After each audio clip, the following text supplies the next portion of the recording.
Hello and welcome to those slides where I will be talking about machine learning and data classification, or what we call classifiers.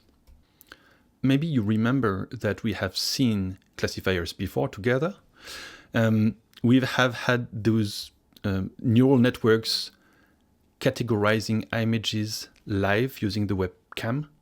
This was part of a Google tool that we have used together. You remember that probably. We were trying to see whether we could train the model to recognize whether or not we were holding a mug or whatever other different things we were doing.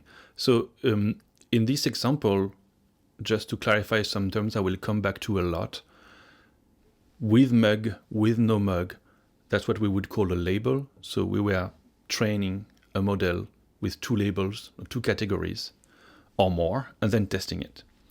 And similarly, I don't think we have experimented with decision trees, but we have seen them at least in an online interface. And you remember that decision trees work like as a series of different thresholds that the model guesses. And it's like a if-then structure, where if you go through the structure, then a decision is made about different categories. Like the end of the structure gets you the answer to a question, which is, what category would my data point be? So that is the kind of things we will be talking about today. There are two kinds, as you may remember, two kinds of machine learning models. The first kind is called supervised, and it is predictive. That's the kind I just talked about. Essentially, you have a data set, and it contains examples of data points to analyze and their labels, so their categories. And those categories are learned by the model. And then you can show the model new things that are not part of this training set, of this starting database, and the model will make a prediction. So we say it's supervised because the model has seen a data set that has labels. So it means you must know first what the ground truth is, and then train the model to recognize this, the pattern of the ground truth, the pattern of the categories, and then guess it. Now, it doesn't have to be like this. You can also have unsupervised machine learning. And those don't predict, but they describe. So you don't need categories to do that. But you can infer or guess. The model can help you find different classes, different clusters, different emergent categories in the data points. And you would not know what they are, but you would know which data point is in which category, and you could even use that to your advantage in different ways. But this is traditionally called unsupervised because you don't need to have the supervision. You don't need to have the ground truth data set. Those models work out of the box without any training. You can just apply them to your data set. So of the first kind of data set of models, you may have heard of decision trees, as we said, neural network, but also potentially linear regression. We will come back to this. And then the kind of tools you could use in unsupervised machine learning are topic modeling, for example, latent dirichlet allocation, or LDA. This is like a classic topic modeling technique. So basically you would give your different documents, your texts or pieces of text, and then it would guess what topics they have. So the topics are kind of clusters of document. K-means clustering, you have maybe heard of that. PCA, so principal component analysis, and there are still yet other techniques. I will show you a few and we will talk about it a little bit. And those two different things, this is what I want to dig deeper into today. Now let's take a little step back to talk about why we do all this, and what is AI, and what is the relation between machine learning and AI. So basically we used to call AI machine learning, which means then that really even linear regression, which is like so simple you could just do it manually, would technically be part of AI. And after we had this ChatGPT moment and the agentic AI getting into many places nowadays, we tend to think of AI as generative AI. We tend to think of it as relatively different and new and like being a breakthrough, something that is quite different from what existed before. It's not that different. And I need to clarify what intelligence means to us, because you will find out there the question of the strong AI, the strong perspective on AI that states that intelligence means human intelligence. So basically, you would be expecting the machine to become a thinking mind.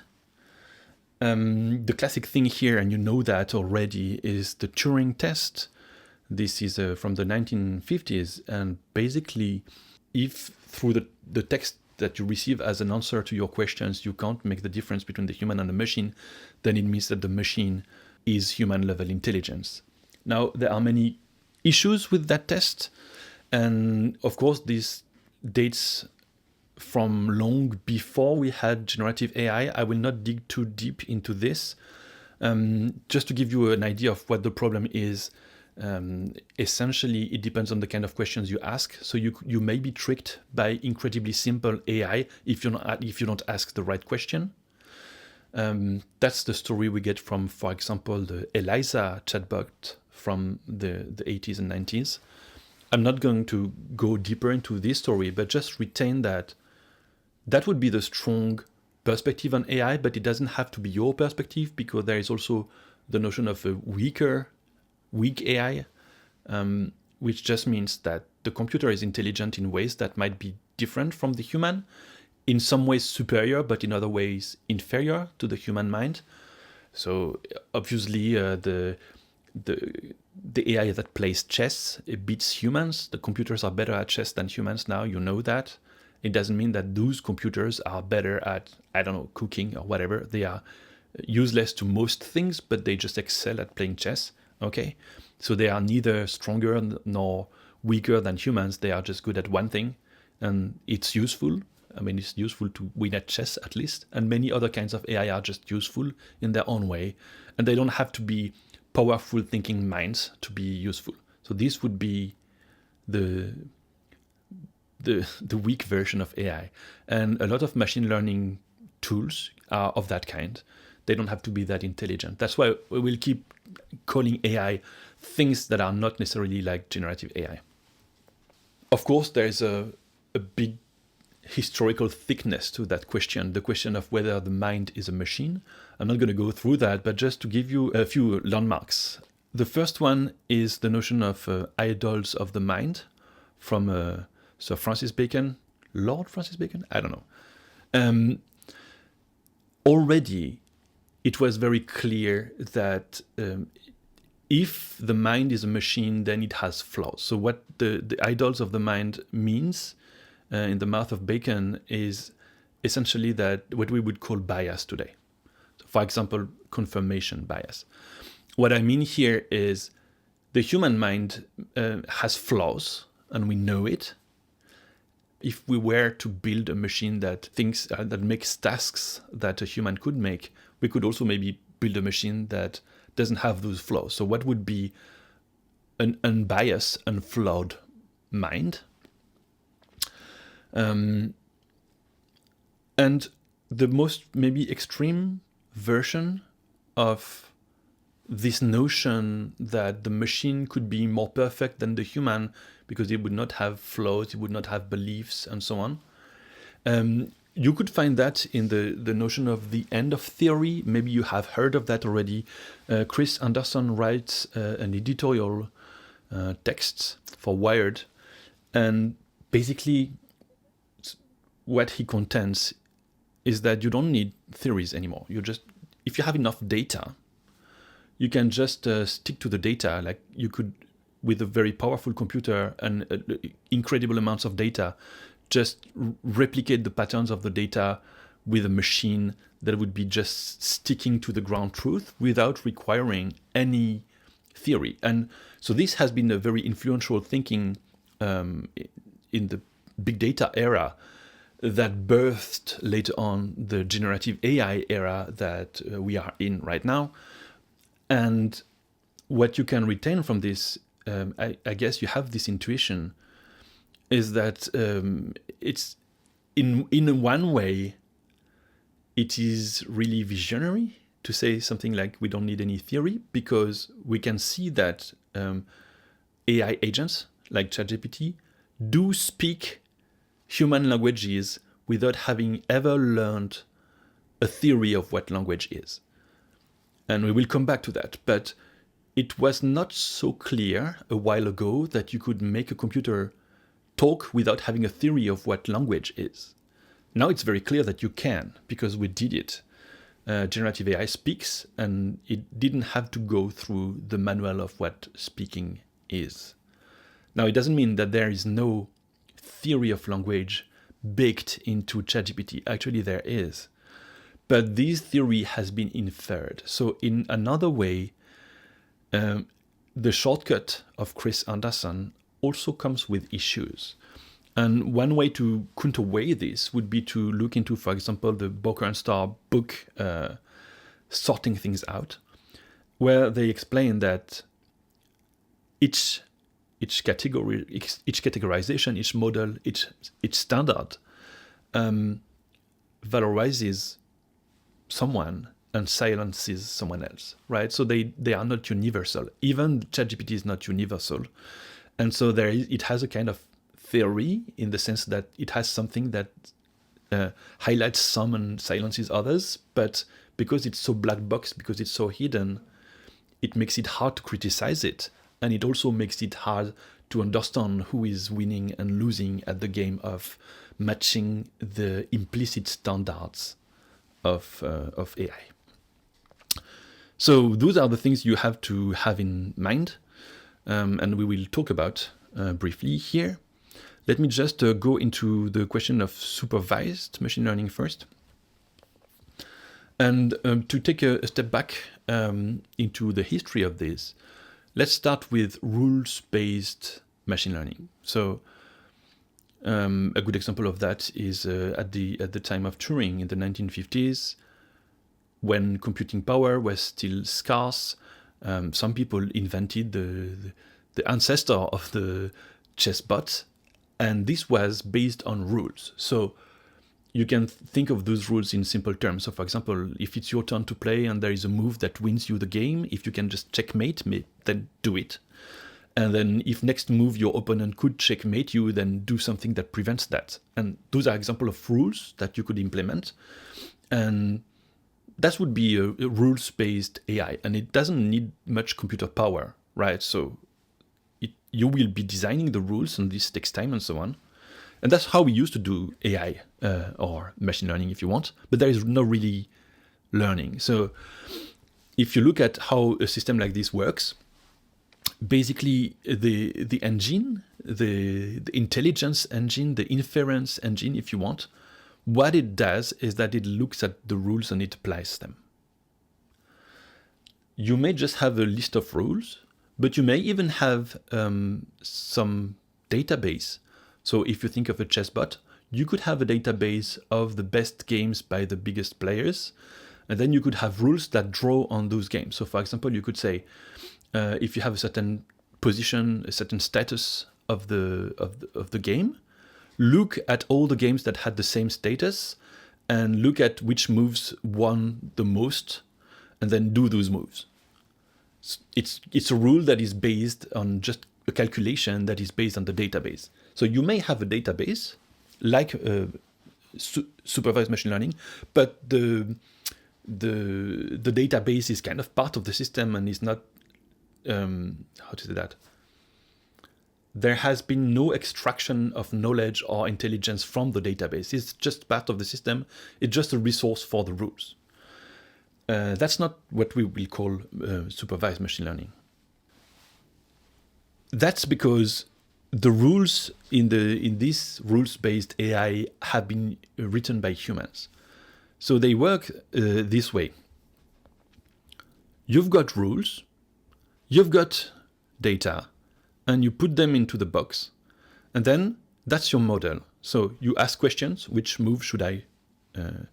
should be my next move in the chess game, and you get an answer, and this answer is computed by the engine using what it knows, and it knows the rules and it knows the data. In supervised machine learning, what's very different is that the machine has been computing the rules. So you don't have to know the rules. So what you get is a database, not of like existing games, but what is a good move and what is a bad move, for example. So this would be categories of moves. So technically, the answer is an input in the sense that you start with this training set, and the training set knows what is what. For example, if it's images of dogs and cats, it knows which ones are images of dogs and which ones are images of cats.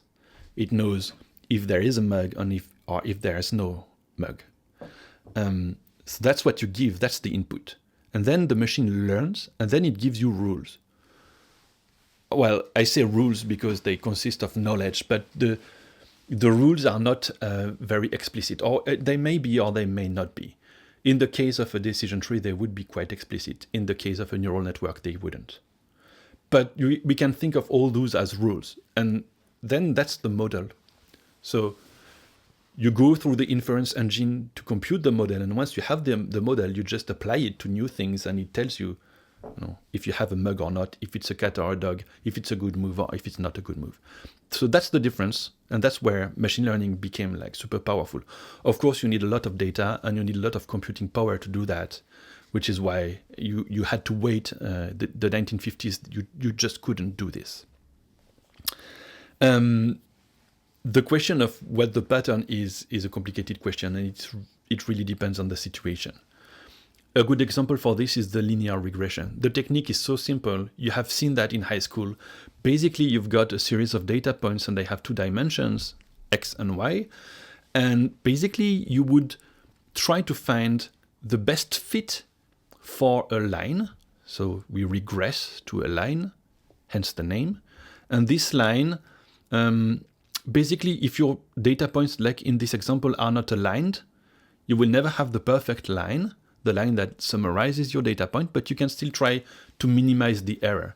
And the error is how far those data points are from where they should. So from what the model predicts, and what the model predicts is the line. So you have the data points, and you will try to find the best fit, the best line, the line with the best slope, and also the best point to intersect with the origin, right? So it's of the form a plus bx. And so this is a form of learning, right? And the model is the line. So the parameters of the line are a and b in this. It entirely captures the model, but it comes, of course, with the very strong assumption that the data points are more or less along a line, more or less linear. So the model is the line. Now, the way we move from this to classification machines, classifiers, is basically through stuff like the logistic regression curve. So we call that the logistic curve because it's S-shaped. I'm not going to go into why logistics, but basically it kind of emulates two status, like a low status and it's like a gate. You've got some low data point and high data points, and at some point a threshold that goes from one to the other. And that could be more abrupt or more smooth. And if you do this, basically your classification is on the y-axis, could be 0 or 1. And so this captures a nonlinear relation. The data points are not along a line, but they are more like of two kinds. And you hope that those two kinds are organized somewhat nicely on both sides of a given threshold that you try to find. And this is basically the basic component of neural networks in a sense, on classification and decision trees. You could stack this model, the logistic regression, in various ways, and you would try to build bigger models, and depending on how you stack them as a network or as something else, you would have different effects. It's just to say that at the end of the day, Even something very complicated like deep learning, like ChatGPT, is a bunch of those equations. It's algebra. It's not made of anything else. But this level of description of what's going on is not really appropriate. But it is still made of this. So decision trees, for example, are made of this, right? And in the case of the decision tree, once you have built the tree through learning, you can find those thresholds through logistic regression that you can see them. So let me just give you a few things that are interesting to like elements of vocabulary here. We say that those algorithms are greedy, and greedy algorithms means they don't iterate to refine themselves. They just run and don't go backwards. And decision trees are greedy in that way. They are fast and they are easy to understand, but they are not very sophisticated in the way they try to build the decision tree, which is sometimes good, sometimes bad, depending on if you want to go fast or something. The problem is that they are so-called weak learners, and what this means is simply that they are not robust to small variations. If you perturbate them, if you change a few things in the data set or small settings, it will create very big changes in the structure of the decision tree, especially more towards the bottom, or at least if we put the tree in this way with the first decisions on top, like the nth, like the higher the rank of the decision, the more changes you would see, and maybe at the root of the tree you would not see that many changes. So that's how the trade-offs of decision trees. And you could try to make something better than this by, for example, stacking decision trees or making decision trees compete with each other. And then you would get into the strategy of the random forest. So then you add a layer on top of building the tree where you would build different trees with different variations of the data set, and you would try to pick the best ones. And you would be trying to compensate for the overfitting issues of decision trees with this strategy. Well, just think of it as random forests are just stacking decision trees on top of each other so that you have more reliability. And then we could go into neural networks. Everyone has known that. We've talked about it already a little bit. Let me just remind you that so modern neural networks are called deep, as in deep learning. The term is not so used nowadays, but ChatGPT is still deep learning, and deep refers to the fact that you have multiple layers. Now, we make the distinction between hidden and input and output layers.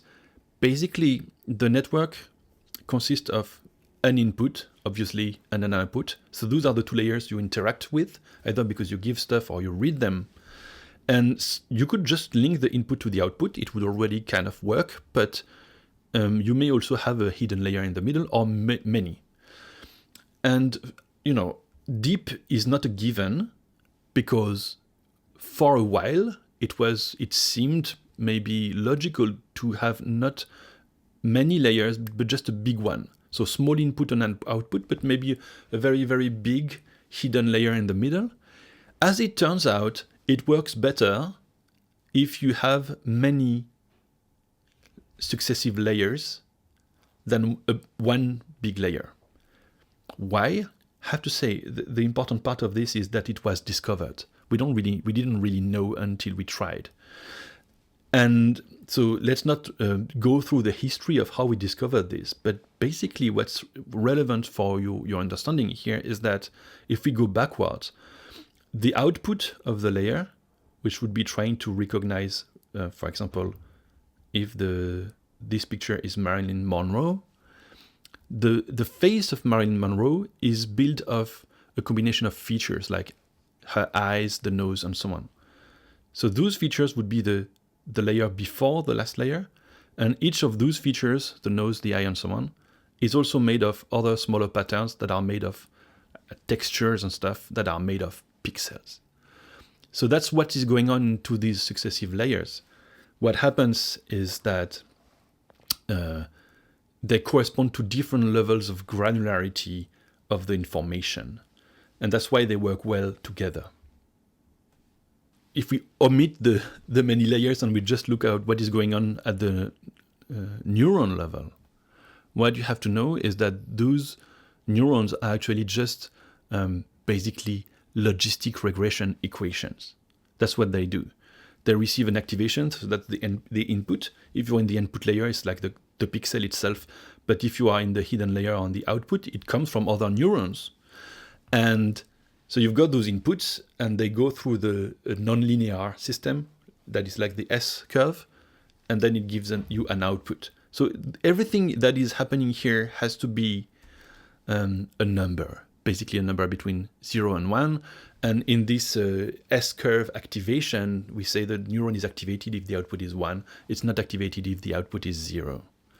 So then you create this architecture where all the neurons are kind of pre-wired into these layers. And then during the learning, the thresholds of each neurons move so that the little parameters at each neuron and each connection change. And that's where the learning happens. So this only works if you have massive, huge, crazy big data sets.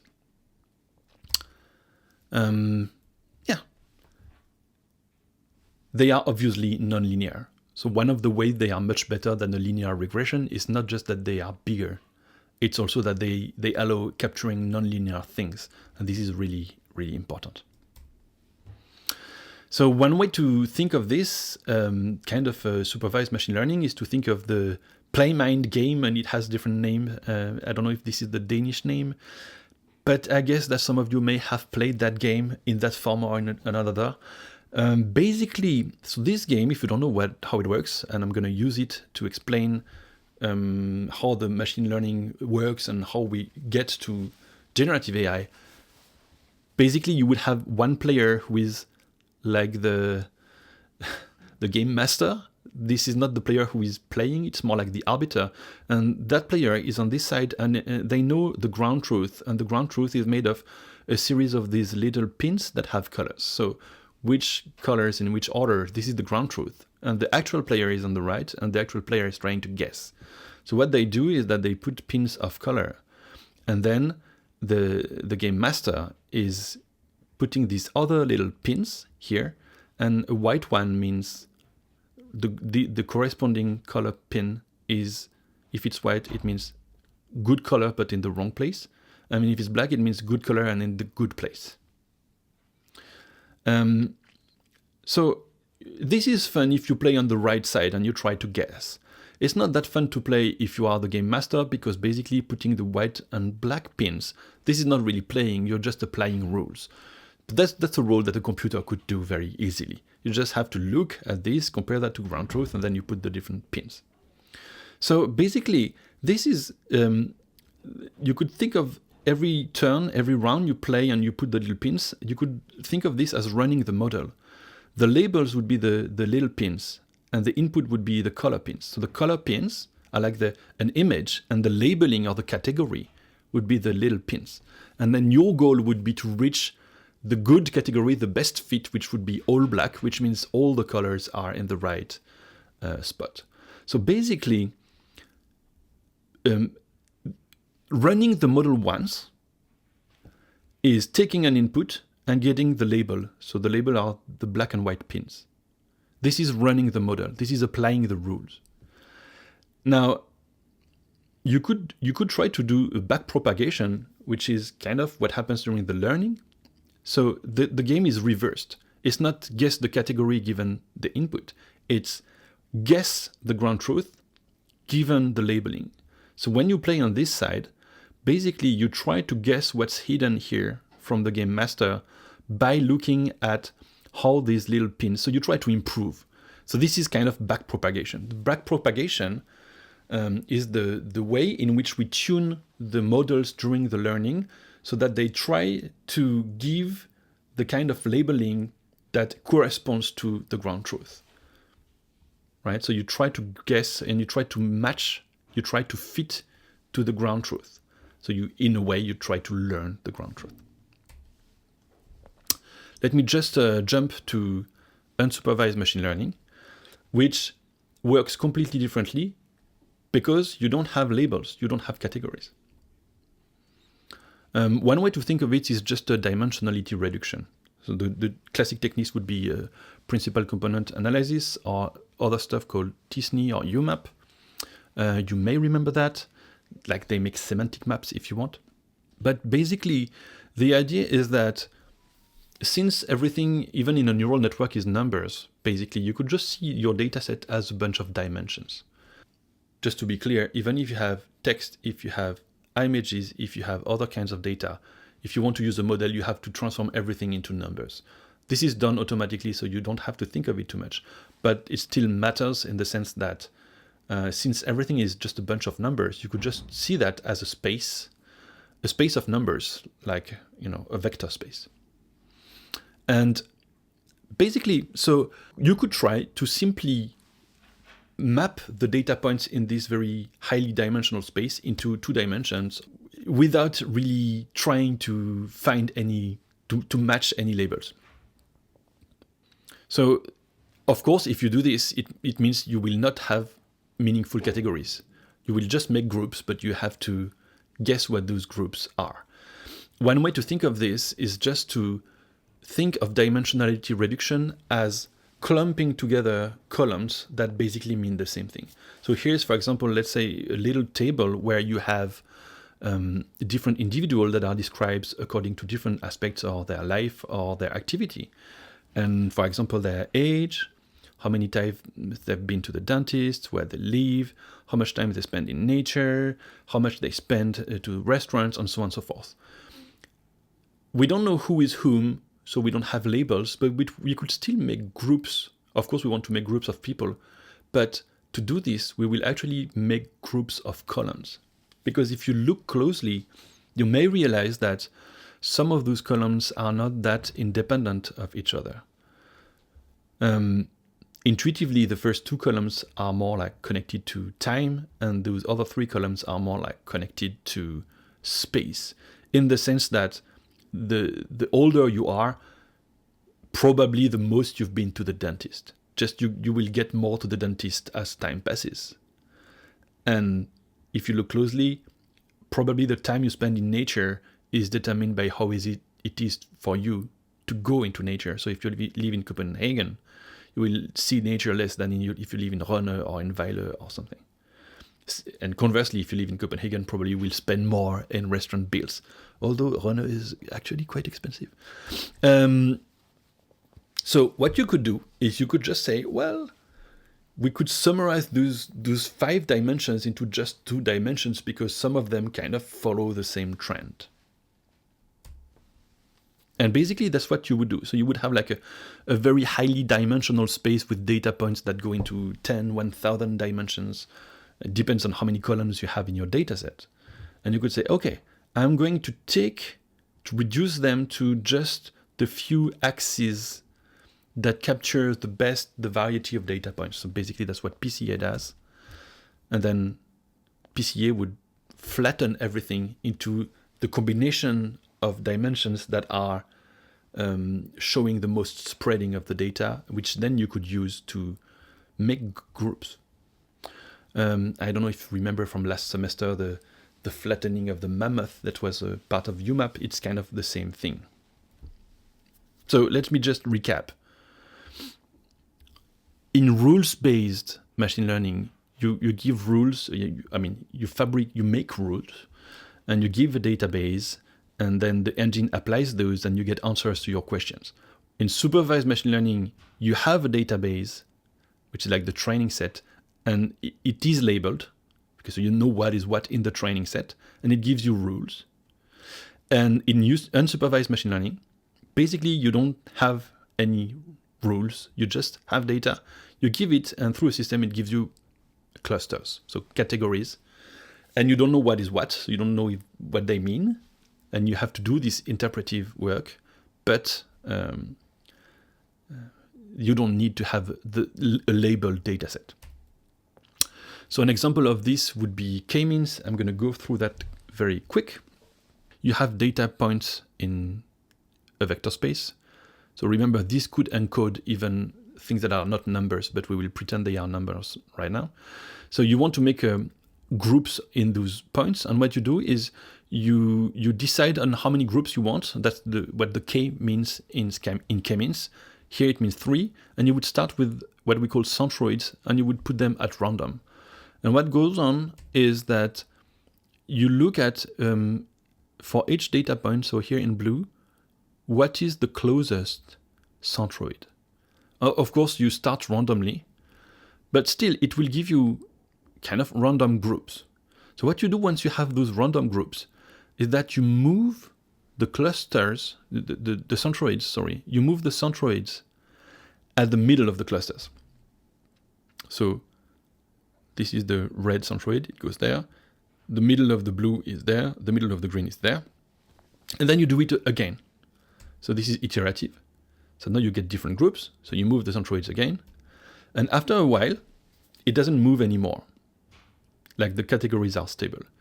And these would be your 3 categories. And you could do that in the full vector space, or you could do that in the vector space that has been reduced through dimensionality reduction.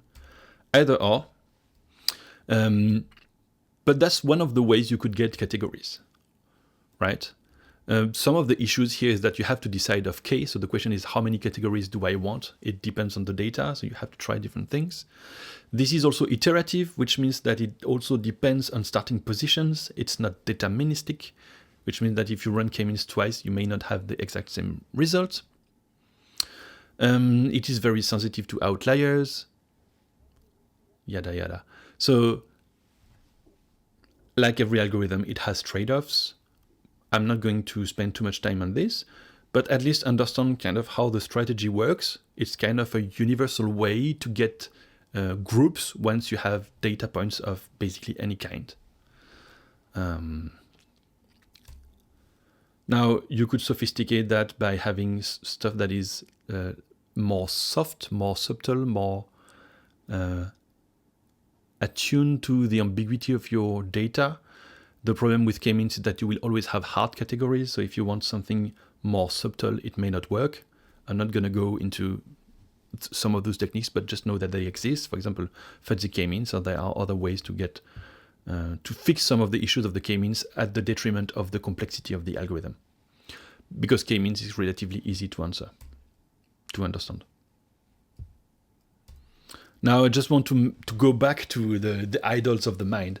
Even though Chris Anderson was optimistic and thought that if you have a big computer and a lot of data, you may just stick to the reality without any theory, which would mean that because you've been mechanical in this way, your implicit theory would be perfect and unbiased. It's very clear that that's not how it works. It's not how it turns out. For example, there is a strong dependency of your model to your training set, and the training sets are very biased themselves. So we could start with this, garbage in, garbage out, but kind of everything is a little bit garbage. Nothing's perfect in this world. So all your data sets, your starting sets are always biased in the sense that they are not universal. You cannot have everyone happy all the time. And that's how you get the problems like training your data on massively biased data set, over-representing white males, for example, will get you Asian people recognized as blinking, or black people recognized as gorillas, and even worse things. So this can create a lot of damage, and we have this entire societal debate about the harm caused by AI due to those kinds of biases. This is very legit, and I'm not even talking here about biases in the training process itself. So not only the dataset can make biased models, but also the process through which the learning happens may also create its own biases and flaws. So the fact that it is automatic and mechanical doesn't make it perfect, far from it. But a more simple and more pervasive threat to using AI in a everyday position is overfitting. So basically, some models, and we have seen that before, but just to remind you, some models, if you train them too much, they will become obsessed by the details of the training set, and by trying to stick too close to the training dataset, they will lose the bigger picture, the trend, and they will work worse in the real world because they try to adhere to absurd extents to the training set. This is called overfitting, and that is why you must not train your models too much as a general rule of thumb. But that's a problem that is always there in machine learning and always complicated to manage. So a lot of the experts of machine learning have to deal with that all the time and find strategies and evaluate the quality of the model all the time to do it in ways that actually work in practice. Which brings us to how do you evaluate a model? And we have many things. We have seen them before, but the key thing that you should remember is if you want to look at how accurate, how good is a model at giving you the right answer, you have basically two things that you have to distinguish. The false positive and the false negative, sometimes called type 1 error or type 2 error. But basically you could have two kinds of problems. The false positive is when the model says that a data point is of the category while it isn't. And the other one is when the model says it is not of the category, depending while it actually is. And depending on whether the decision is causing good or harm, you want to prioritize one or the other. For example, if you give a drug that cures cancer, maybe it's not that much of a big deal if you give it to someone who is not sick, but you want to give it to everyone who is sick. So having false negative maybe is not so much of a deal, but false positive kills people.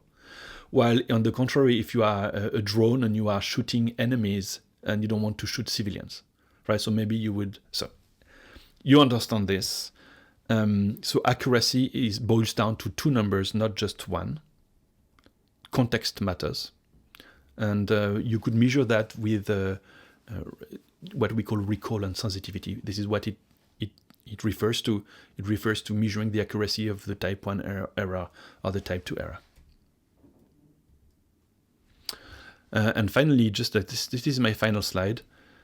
If you have seen these kind of images that we call like confusion matrix, this is how many positive get predicted as positive or negative, and negative as positive or negative. You can find the type 1 and type 2 errors here and how we compute everything.